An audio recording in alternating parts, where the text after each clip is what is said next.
ওই বৃদ্ধটাও কিন্তু সেই তাগড়া যুবক ছিল একদিন, ঠিক কিনা? কিন্তু এই যৌবন কার জন্য খরচ করেছে? সন্তানের জন্য। এই শ্রম কার জন্য দিয়েছে? সন্তানের জন্য দিয়েছে। এই ত্যাগ সবকিছু পরিবারের জন্য দেওয়ার পরেও এই সন্তান আজকে এই বাবা যখন বয়স্ক হয়ে ঘরের মধ্যে অবসর নিচ্ছে, এখন এই সন্তানের জন্য বাবাটা বোঝা হয়ে গেল। সবাই বলি নাউজুবিল্লাহ। এখন সে বিন্দুমাত্র চিন্তা করতেছে না যে এই পিতামাতা আমার জন্য আজকে বোঝা হলো না আমার জন্য নেয়ামত, এটা সে চিন্তা করতেছে না। বলতেছে আমি আমার সন্তান সন্ততি এদেরকেই আমি যেভাবে ইসলাম এদের মন রক্ষা করার জন্য যেভাবে ব্যস্ত হয়ে যায়, পিতামাতার ওষুধের দরকার হয়, একটু ওষুধের দরকার, সন্তান বলে এত পয়সা কিভাবে দেব, একটু ডাক্তার দেখাতে হয়, এত পয়সা কিভাবে দেব, বয়স্ক মানুষ একটু ভালো খাবার প্রয়োজন হয়, কিন্তু এত পয়সা কোত্থেকে দেব। এক পর্যায়ে এই পিতামাতা তার জন্য বোঝা হয়ে দাঁড়ায় এবং অনেক সময় দেখা গেছে পিতামাতাকে ঘর থেকে বের করে দিয়ে রাস্তায় ফেলে দিয়ে আসে, ঠিক কিনা? এটা কি বাস্তব নাকি কাল্পনিক? বাস্তব। সেজন্য আল্লাহ পাক রব্বুল আলামিন ইরশাদ ফরমাচ্ছেন, ইম্মা ইয়াবলুগান্না ইনদাকাল কিবারা আহাদুহুমা, যদি পিতামাতার দুজনের একজনও যদি বার্ধক্যে উপনীত হয়, আও কালাহুমা, যদি পিতামাতা দুজনেই বুড়া হয়ে যায়, বয়স্ক হয়ে যায়, ইম্মা ইয়াবলুগান্না ইনদাকাল কিবারা আহাদুহুমা আও কালাহুমা ফালা তাকুল লাহুমা উফিউ ওয়ালা তানহারহুমা। খবরদার, এই বয়স্ক পিতামাতা, বৃদ্ধ পিতামাতাকে কখনো তুমি বিরক্তি প্রকাশ করে উফ শব্দ বলবা না। সবাই বলি সুবহানাল্লাহ।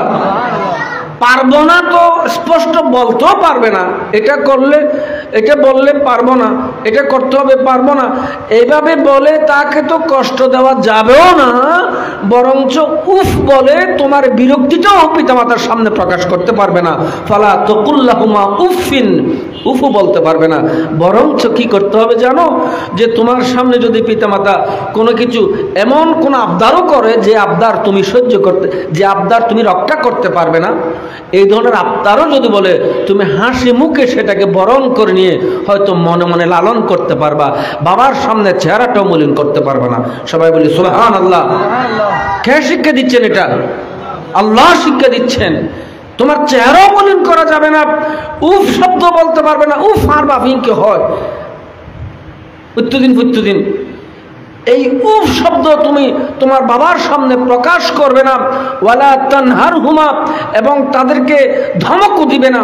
অনেক সময় সন্তানরা বাবা বুড়ো হয়ে গেছে, বলছে খবরদার বাপ আজি হইলে খালি আর ননিফান, অনেক সময় ফুয়ায় বাপরে শাসন করতে চায়, হয় না? নয়, বুড়ো হয়ে গিয়ে তো এখন তার এখনো তাপ্পর মারিত না পারে, বাঘ বকা দিন না পারে, এখন উল্টো ফুয়ায় হারে বকাদের, বাপরে বকাদের। আল্লাহ খবরদার ওয়ালা তানহারহুমা, তাদেরকে বকাও দেবে না, ধমকও দেবে না। তো কি বলবো? আল্লাহ শিক্ষা দিচ্ছেন, ওয়াকুল্লাহুমা কওলান কারীমা, বরং তোমরা পিতামাতার সাথে অত্যন্ত বিনম্র কথা বলবা। সুবহানাল্লাহ। পিতামাতার সাথে অত্যন্ত নম্রভাবে কথা বলবা। যে কথা বললে পিতামাতার মন ঠান্ডা হয়ে যায়, এমন কথা বললে পিতামাতাকে খুশি করবার চেষ্টা করবা। এইভাবে সন্তানদেরকে পিতামাতার কিভাবে সদ্ব্যবহার করতে হয় সেটা তালিম দিয়েছেন। সুবহানাল্লাহ। তাইলে সন্তানদেরকে শিক্ষা দিয়েছে মা বাবাকে কিভাবে সদ্ব্যবহার করতে হয়, আচরণ কিভাবে করতে হয়। কিন্তু আবার মা বাবাকে কথা বলে নাই যে সন্তান জন্ম দেওয়ার পর খবরদার তাদেরকে অবহেলা করবেন, একটু বেশি করে আদর করবা, একথা বলছে? এটা কোরআন শরীফ কোথাও বলে নাই। সন্তানকে একটু কোলে নিও, একথা বলে নাই। চুমু খেয়েও, একথা বলে নাই।